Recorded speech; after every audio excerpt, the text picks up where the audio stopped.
এটা কি বলো তো? এটা হচ্ছে দই। এই দেখো কি সুন্দর একদম সর পড়া দুধের দই। তো এটা আমার মা বানিয়ে পাঠিয়ে দিয়েছে এই দইটা মাসুমের বাবার জন্য, খাওয়ার জন্য। তো আমরা একটুখানি খেলাম রাত্রেবেলা, আর বাকিটা কালকে সকালে হচ্ছে এটা খাবো। ওই ইয়ে করলাম আর কি, ভাত খাওয়ার পরে একটু একটু করেই খেয়ে নিলাম, আর বাকিটা কালকে হচ্ছে সকালে মুড়ি দিয়ে খেয়ে নেব। খুব সুন্দর জমেছে দইটা, আর এত সুন্দর একটা গন্ধ, একদম মনে হচ্ছে ছানা, দইটা ছানার মতন হয়ে গেছে। একটু টক নেই, টক ভাব নেই আর কি, মানে হালকা আছে আর কি, একদম বেশি না। খুব টেস্টি হয়েছে দইটা, তাই ভাবলাম তোমাদেরকে একটু দেখাই। সকাল সকাল পেট ঠান্ডা, মাথা ঠান্ডা, সব ঠান্ডা। তো পান্তা ভাত দিয়ে আজকের ভিডিওটা শুরু করলাম, আর আজকে প্রচণ্ড বীভৎস গরম আমাদের এদিকে। তো সকালবেলা মাসুমের বাবা বললো শুটকি মাছের ভর্তা বানাও আর পান্তা ভাত বানাও। তো ভাত ছিল একটুখানি, সেটাতে পানি দিয়ে দিলাম আর শুটকি মাছের ভর্তা বানালাম। এটাই হয়ে গেল আমাদের ব্রেকফাস্ট। আমিও পান্তা ভাত খেতে খুবই ভালোবাসি। মাসুমের বাবাও আগে খেত না, বাট এখন পান্তা ভাত গরমে ও খেতে পছন্দ করে। তারপরে মাসুমও খেয়ে নেয়। তো যাই হোক, এরপরে অনেকক্ষণ পরে আসলাম, আমার শরীরটা কালকে থেকেই খারাপ ছিল। তো আজকে একটু খারাপ লাগছিল জন্য আমি পান্তা ভাত খেয়ে অনেকক্ষণ রেস্ট নিয়ে নিলাম। হ্যাঁ, অনেক কাজ, বাড়ির যা কাজ বাজ আছে সেগুলো করে নিয়েছিলাম অফ ক্যামেরা। তারপরে শাক তুলে নিয়ে আসলাম। হ্যালো, আসসালামু আলাইকুম everyone, good morning. Welcome back to our channel মাসুমনিকা YouTube চ্যানেলে। তোমাদের অনেক অনেক স্বাগত, অনেক অনেক ভালোবাসা জানিয়ে আজকের ভিডিওটা শুরু করছি। এখন বাজে এই প্রায় 11:15 মতন, আর এখন আমি ভিডিওটা শুরু করলাম।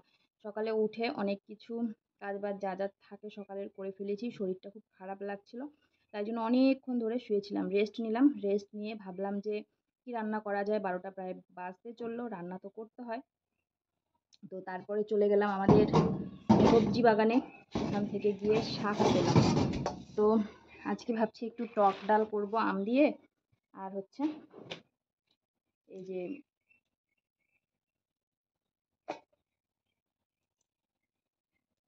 কুমড়ো শাক, পুঁই শাক, একটা আলু দিয়ে চচ্চড়ি করব।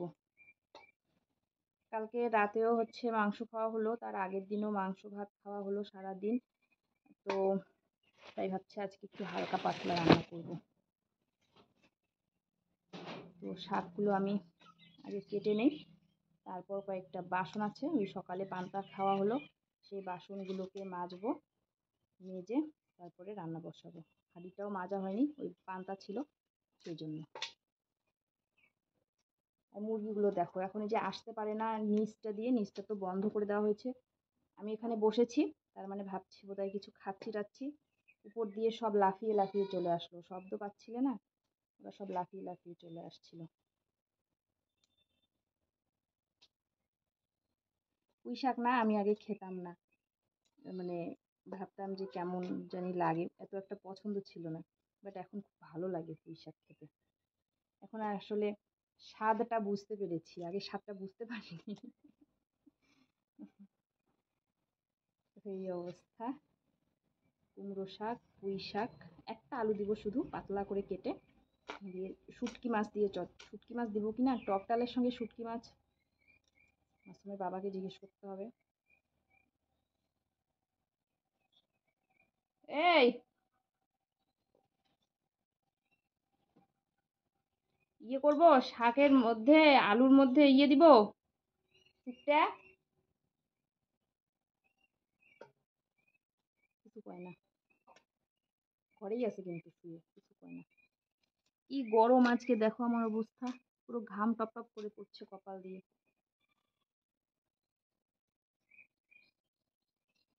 চলো শাকটা আমি কেটে নিই, তারপরে আসছি।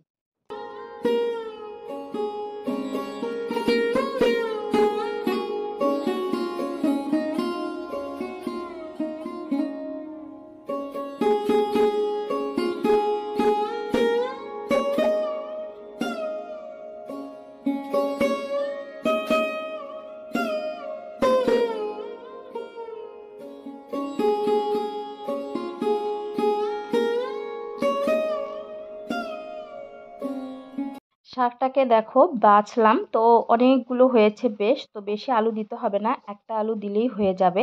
শুধু শাকটাও ভাজা করতে পারতাম, তো আলুটা দিলে শুটকি মাছ দিয়ে রান্না করলে বেশি স্বাদ লাগে আর কি। তো এখানে দেখো ডাল সেদ্ধ হয়ে গেছে, মুসুর ডাল। তো এই দেখো ছিটকে ছিটকে পড়েছে। এই ছোট প্রেশার কুকারটাতে দিলে এরকম হয়, আর ওই বড় প্রেশার কুকারটার সেফটি যে পিনটা থাকে আর কি, ওটা না খুলে গেছে, যার জন্য আমি আজকে ছোটোটাতে বসিয়ে দিলাম। বড়টাতে বেশ ভালো নাড়ানাড়ি করতেও সুবিধা হয়। আর ওই দেখো নিচেও পড়ে গেছে ডাল। তো যাই হোক, আগে রান্নাটা শেষ করি, তারপরে এখন মুছে দেবো নিচের জায়গাটা। ওইদিকে তো ভাত বসিয়ে দিয়েছি, তো তাই জন্য একটু পরে পরিষ্কার করে। আর যদি সাথে সাথে ডালের পানিটা না মুছি, তাহলে এটা যদি শুকিয়ে যায় একবার, উঠতেই যাবে না এই পানিগুলো। মানে অনেক কষ্ট হয় আর কি তখন তুলতে। ডালের পানি কিন্তু একদম মোটা হয়ে বসে যায়, উঠতে চায় না। তো নিচটাও ওই যে মুছে নিলাম, নিয়ে তারপরে এখন আমি এদিকে প্রথমে শাকটা বসিয়ে দেবো। এই প্রেশার কুকারের ডালটাও ইয়ে হোক একটুখানি, কি বলে, ভাপটা ভেতরের খেয়ে নিক, তাহলে ডালটা বেশ সুন্দর সেদ্ধ হবে। তো এই যে দেখো, এইদিকে প্রেশার কুকারটা নামিয়ে রেখেছি, আর এখানে সবজিটা বসিয়ে দিয়েছি। এই যে শুটকি মাছ দিয়ে, এই তোমার রসুন দিয়ে, থেতো করে রসুন দিয়ে দিয়েছি, পেঁয়াজ কাঁচা লঙ্কা দিয়ে বসিয়ে দিয়েছি। আর এদিকে একটা আম ছিঁড়ে এনেছি, আম কেটেও নিয়েছি। অর্ধেকটা দেবো, পুরোটা দেবো না, যেহেতু ডালের পরিমাণটা কম।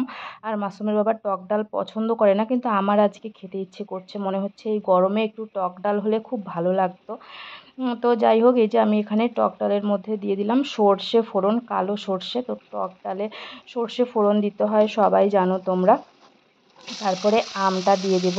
আমের মধ্যে একটু নুন মেখে নিয়েছিলাম, আর আমটা একটুখানি আধা সেদ্ধ হওয়া পর্যন্ত আমি নেড়ে চেড়ে নেব। আম খুব তাড়াতাড়ি সেদ্ধ হয়ে যায়, তো বেশিক্ষণ লাগবে না। তো যাই হোক, এখানে একটু সেদ্ধ সেদ্ধ হতে থাক, ততক্ষণে আমি ওইদিকে সবজিটা একটুখানি নেড়ে দিই। সবজিটা ওইদিকে দিয়ে দিয়েছি ওই ওভেনটাতে, তাহলে এইদিকে নাড়াচাড়া করতে সুবিধা হয় আর কি। ওই দিকের ওভেনটাতে নাড়াচাড়া করতে একটু আমার মনে হয় অসুবিধাই হয়। আর ওই দিকের ওভেনটায় দেখো কি নড়ে, কড়াইগুলো এক হাতে নাড়লে পরে অসুবিধা হয়, পড়ে যাবে এরকম একটা ভয় লাগে। তো এখনও সেদ্ধ হয়নি, ওইদিকে সেদ্ধও হতে থাক, এইদিকে আমটাও হতে থাক। তো এই দেখো, আমটা আমার একটু সেদ্ধ সেদ্ধ হয়েও গেছে। তো এখন আমি ডালটা এর মধ্যে দিয়ে দেবো, দিয়ে একটুখানি যতক্ষণ ডালটা আর কি ফুটাবো, ততক্ষণে আমটাও সেদ্ধ হয়ে যাবে। তো আম ডাল রান্না করলে না পরে একটুখানি ফোটাতে হয়, যতক্ষণ ফোটাবে আর একটু গাঢ় ভাব আসলে পরে ইয়েটা মানে টক ডালটা ভালো হয়। মানে টক ডালের যে একটা সুন্দর গন্ধ থাকে, সেটা ডালের মধ্যে ছড়িয়ে যায়। যদি এখনই নামিয়ে নেই, তাহলে ডালটার মধ্যে কিন্তু টক ভাবও যাবে না, আর আমের সুন্দর গন্ধটাও যাবে না। তো এইভাবে আমি কিছুক্ষণ রেখে দেবো ফোটার জন্য। আর একটা জিনিস আমি ইউটিউব থেকে শিখেছি, সেটা হলো ডালের মধ্যে এরকম যদি একটা হাতা দিয়ে রাখো, তাহলে ডাল কিন্তু উথলে পড়বে না। তো যদি তোমরা ডাল এরকম ফুটতে দিয়ে বাইরে কোনো দরকারে চলে যাও, তাহলে এরকম একটা হাতা দিয়ে রেখে যাবে, তাহলে উথলে পড়ে যাবে না আর কি। এই যে আমি রেখে কলের পাড়ে যাব পানি আনতে, বালতির পানি শেষ হয়ে গেছে।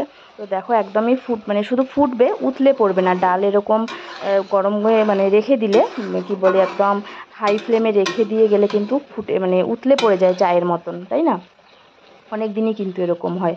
আর ছোটো পাত্র বা প্রেশার কুকারে দিলে তো হবেই, কোনো একদম মানে 100% গ্যারান্টি। প্রেশার কুকারে এরকমভাবে যদি সম্বাদ দিয়ে রেখে দেওয়া হয়, তাহলে উথলে পড়ে যাবে। তো যাই হোক, এখন এইদিকে শাকটাও আমার হয়ে গেছে, এক্সট্রা করে কোনো পানি দিইনি, শাকের যে পানিটা বেরিয়েছে ওটা দিয়েই সুন্দর সেদ্ধ হয়ে গেছে। তো যাই হোক, এখন বিকেলবেলা, তো শরীরটা খারাপ লাগছিল, খাওয়া দাওয়া করে শুয়েছিলাম অনেকক্ষণ। এই যে দেখো ঠিক চা উতলে পড়ে গেছে। ডাল উতলানোটা বাঁচালাম ঠিকই, কিন্তু চা উতলানোটা আর বাঁচাতে পারলাম না। একদম ভিতরে চায়ে চা হয়ে গেছে নিচে। তো যাই হোক, ওটা কালকে পরিষ্কার করব, আজকে আর করিনি। পরে ভাবলাম করব, তো পরে আর করাই হয়নি। তো দেখো আদা দিয়ে সুন্দর করে চা বানিয়ে নিয়েছি। আর এই চাটা হচ্ছে আজকের এত টেস্ট হয়েছে, কালারটাও দেখো খুব সুন্দর হয়েছিল। শুভ সন্ধ্যা বন্ধুরা। তো আমি তো মানে রান্নাবান্না করে খাওয়া দাওয়া করে শুয়েছিলাম, তারপর অনেকক্ষণ অনেকজনের লাইভ দেখলাম আর কি আজকে ইউটিউবে। তো এখন আসলাম, প্রচণ্ড গরম আজকে, একদম সহ্য করতে পারছি না। আর এই গরমে দেখো মাসুমের বাবা ডিম নিয়ে এসেছে বাজার করে, বললো যে আলু দিয়ে ডিম রান্না করো, আর এনেছে একটা স্প্রাইট। এই যে গরমে একদম মানে থাকতে পারছি না। তো এই যে এতটুকু খাওয়াও হয়ে গেছে, দুজনে মিলে এতটুকু খেয়ে নিলাম আমরা স্প্রাইটটা। আর ডিম দিয়ে আলু দিয়ে সবজি রান্না করব, আর ভাত রান্নাও করব। আর দুপুরে যে রান্না করেছিলাম সেগুলো হচ্ছে দুপুরেই শেষ হয়ে গেছে। ওই ডাল, স্প্রাইট খেলে ঢেকুর আসে, তো স্প্রাইট খেয়েছি, ঢেকুর আসছে। হচ্ছে ডাল ছিল একটুখানি, সেই ডাল দিয়ে ভাত মেখে হাঁসেদের দিয়ে দিয়েছি, ভাত ছিল তো হাঁসেদের দিয়ে দিয়েছি। এখন চাটা খেলাম, খেয়ে এই বসে বসে ভাবলাম যে ভিডিও এডিট করি। তো ভিডিও এডিট বলতে ওই কাটাকুটি করে রাখলাম আর কি। এখন রান্না বসাবো, চলো আরেকটু খেয়ে নিই।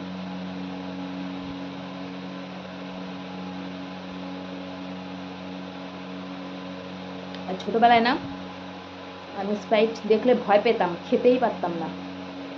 এখনও মানে খুলেই যে একটা ঝাঁজ লাগে সেটা খেতে পারি না। যদিও হয় কি বলে তোমার অনেকক্ষণ থাকে বা 2-1 দিন থাকার পর ঝাঁজটা কমে যায়, ফ্রিজে রেখে দিলে তখন বেশ ভালো লাগে।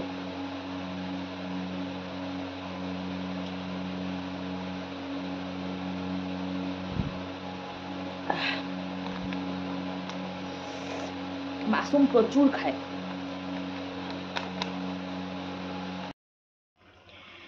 এই যে রাতের রান্না বান্না, এখানে ডিম ভেজেছি, এখানে আলুর সবজি বসিয়ে দিয়েছি, আলু দিয়ে ডিমের একটা তরকারি করব।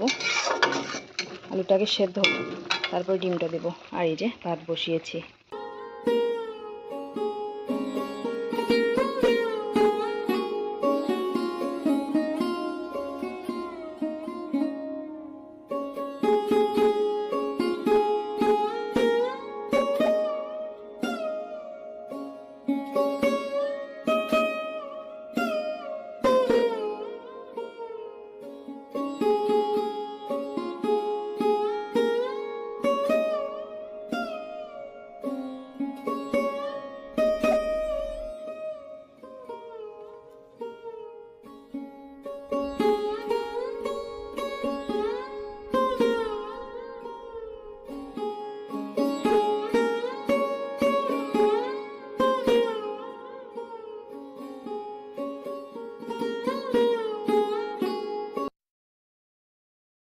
ভাতটা বারবার চেক করছিলাম, যদি ভাত বেশি সেদ্ধ হয়ে যায় তাহলে সমস্যা। আর এই চালগুলো না কোন সময় একটু না দেখবে, যেই সময় সেই সময় বেশি সেদ্ধ হয়ে যায়। হয়ে গেছে, রান্না করছি। আর একটা জিনিস হচ্ছে মনে মনে ভাবছিলাম, আমার আজকের ভিডিওর ভিউজটা চেক করছিলাম। তো ভিউজটা চেক করে দেখছিলাম আর ভাবছিলাম এত কষ্ট করে ভিডিও করে আমাদের কি হবে বলো তো। ভিউজ এত কম, সেই মানুষ দেখবে তো প্রীতম, দিশানি আর কি নাম মেয়েটার, রিমিকে। আমাদের ভিডিও কে দেখবে? কেউ দেখবে না। ভালো ভিডিও কেউ দেখবে না, সবাই এই সবই দেখে বেড়ায়। ওদের ভিডিওর গিয়ে ভিউজ দেখো একবার, লাইভের ভিউজ দেখো একবার গিয়ে। একদিনে 5,000-6,000 করে সাবস্ক্রাইবার বাড়ছে, একদিনে 2 লাখ 3 লাখ করে ভিউজ হচ্ছে। তো কি আর বলবো, শুধু বসে বসে লাইভ করছে, কিছু গাজন গাইছে, ব্যাস হয়ে যাচ্ছে ভিউজই ভিউজ। তো দেখি আমিও আজকে থাম্বনেলে ওদের ছবিটা চিপকাবো, কি হয় দেখি। সেটা দেখার জন্যই আজকে হচ্ছে ওদের ছবি দিয়ে থাম্বনেল বানিয়ে দেখি দিয়ে দেব কি আসে, ভিডিওতে ভিউজ আসে কি না। মানে দেখলাম একটা দিদিভাই, এপি দিদিভাই, ও হচ্ছে 5 ঘন্টা 55 মিনিট ধরে ওদেরকে নিয়ে করেছে, লাইভ করেছে। আমিও লাইভটাতে ছিলাম কিছুক্ষণ। তো যেটা ট্রেন্ডিং বিষয়, এটা ভালো হোক আর খারাপ দেখতেই হয়, একটু দেখলাম। আর এপি দিদিভাইয়ের ভিডিও আমার খুব ভালো লাগে, সবসময় ফলো করি আর কি। যা বলে একদম চাচা ছোলা কথা বলে, সবাইকে নিয়ে ভিডিও করে। তো চলো আমিও আজকে রান্না দেখাতে দেখাতেও ওদের কথাই আলোচনা করলাম। আর আজকের ভিডিওটা এই পর্যন্তই। এত গরমে আর ভিডিও করতে ইচ্ছে করছে না একদমই। রান্না আমার হয়ে গেছে, এখন শুধু খাওয়ার অপেক্ষা। চলো তাহলে আজকের ভিডিওটা এখানেই শেষ করছি। সবাই ভালো থেকো, সুস্থ থেকো। আসছি। আসসালামু আলাইকুম, শুভরাত্রি, টাটা।